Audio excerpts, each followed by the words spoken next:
కోపం వచ్చింది. నా కోపం వచ్చిందంటే వీడు నావాడు.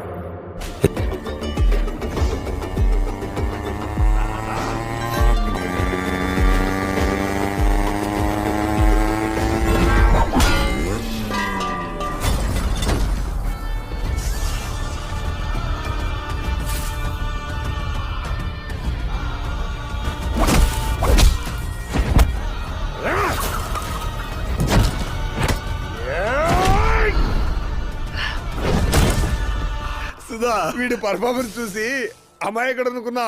నిజానికి స్టోరీలో నేనే అమాయకుడిని. పర్ఫార్మెన్స్ ఎంత న్యాచురల్ గా వస్తుందో చూద్దాం.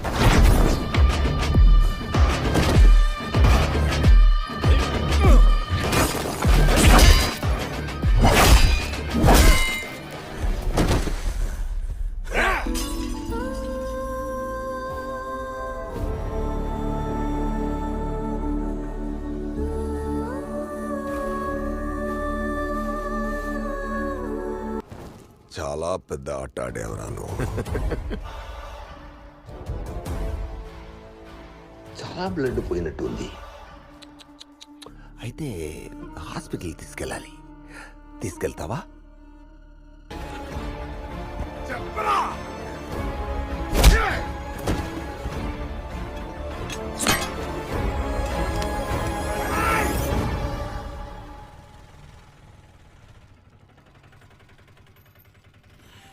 ఎంత?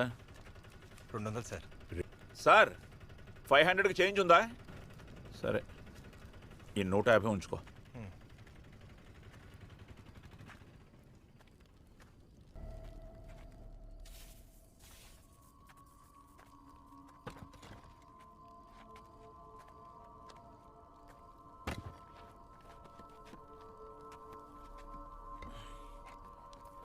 వచ్చి కూర్చోండి సార్. సుధా, కొడుకుని ఇలా చూసి డాడీకి చిప్పు దొప్పింది. లేదు సార్, వాడికి నాకు ఇది అలవాటే. రండి. వాడు ఇప్పుడేగా మీకు పరిచయం అయింది. వాడేంటో పూర్తిగా తెలియాలి కదా సార్. వాడు ఒకడి మీద కోపం వస్తే ఇంకోటి మీద చూపించే రకం కాదు సార్. కోపం వచ్చిన దగ్గర నుంచి ఆ పేరు రాసుకుని 1కి 10 సార్లు ఆలోచించి అప్పటికీ వాడి కోపం కరెక్ట్ అనిపిస్తే ఆ శనివారం ముహూర్తం పెట్టే రకం. అదెవడైనా సరే. నిజానికి మీ మీద కూడా కోపం వచ్చింది సార్. ఫస్ట్ టైం మీ పేరు రాసుకుంటున్నప్పుడు అదిగో చారు, దానివల్ల ఆగిపోయాడు. బతికిపోయారు. రెండోసారి మీ పేరు రాసుకున్నాడు. నేనే నిద్ర మాత్రలు ఇచ్చి వాడిని ఆపాను. సగం బతికిపోయారు.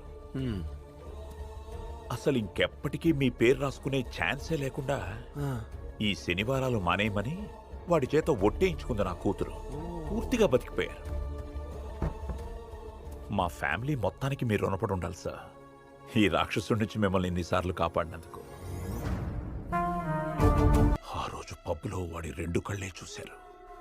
ఇప్పుడు 3వ కన్ను చూస్తారు. శివతాండవమే.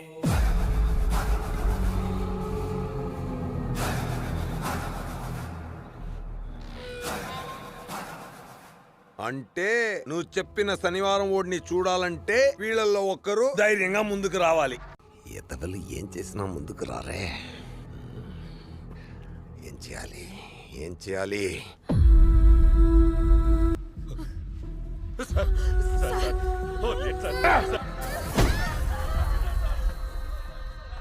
ఈ బుడ్డదాన్ని తొక్కి చంపితే సరిపోతుందా?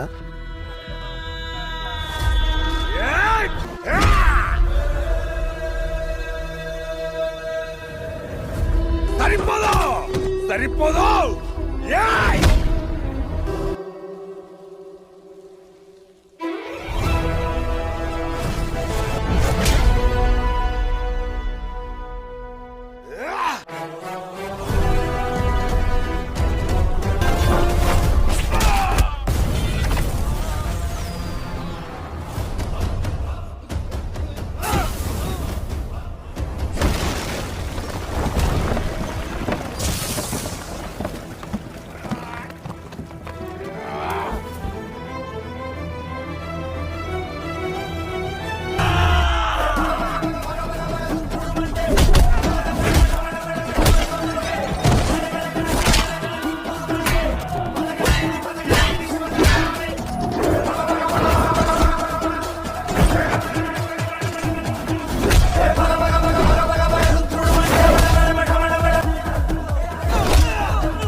పర్ఫార్మెన్స్ ఎలా ఉందో చెప్పకుండానే వెళ్ళిపోతావేంట్రా?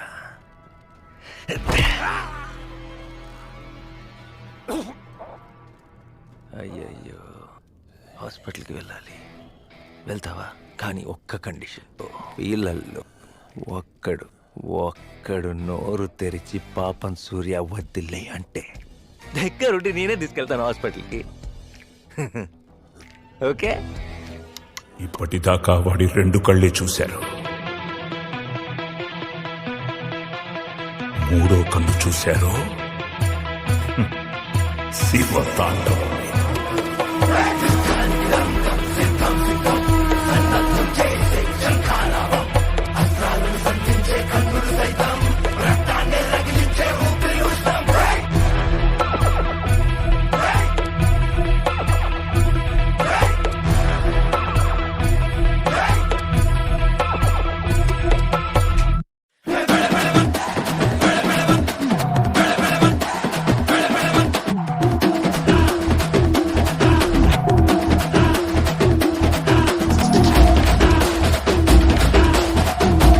నాకు కోపం వచ్చింది.